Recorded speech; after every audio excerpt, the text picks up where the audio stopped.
Welcome, everyone. This is Duke Clark, and this is my podcast for Stories for Joshua. Actually, we are on day 2. I'm sure it'll get better as we go along, so if I sound a little rusty in the beginning, don't worry about it. We'll figure it out as we go. Day 2 says, let's start at the beginning.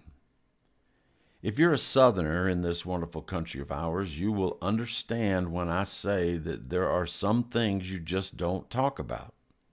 Most people know about them, but you still don't talk about them, at least not publicly. Some think that that is ridiculous, if not hypocritical, but it is what it is down south, especially it was that way in the 50s and 60s when I grew up. You just sort of grow up knowing the rules and you abide by them. I have had to deal with feelings of rejection my entire life. I thought it was my father's disapproval or disappointment in me as his son, and it wasn't until I was in my 60s that I actually found out the dirty little secret that everyone else in the family seemed to already know. My father had gotten my mother pregnant in college, before they were married. I doubt if he would have married my mother, but his father was a Methodist clergyman, so he made him do the right thing.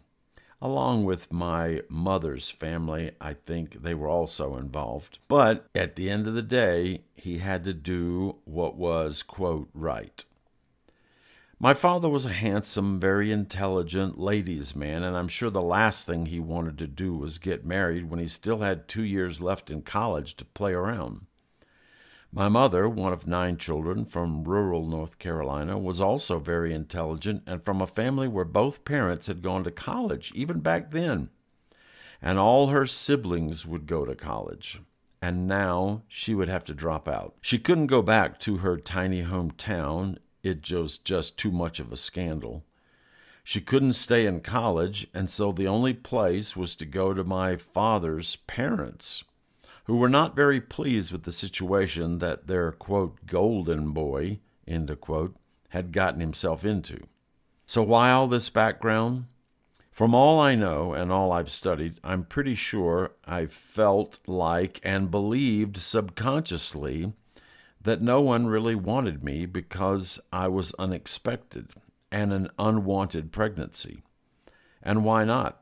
My pending arrival had messed up my mother's plans, my father's plans, both my grandparents' plans of what life should be like. I don't think it was intentional, but I'm convinced that I felt that rejection in utero before I even showed up. There is just too much evidence nowadays to assume anything else.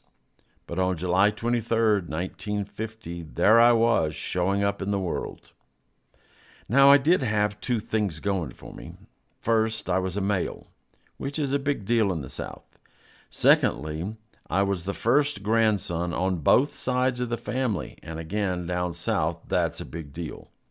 I also must have been very cute as the dickens, as they say down south, because my parents were now married, and all things were forgiven, at least by most. But I still dealt with that deep feeling of rejection for most of my life. I eventually turned it into fuel to help me rise above everything. But that's a story for another time. Just like the picture I've included here, which shows a tree somehow coming to life out of solid rock, life will find a way to make it happen.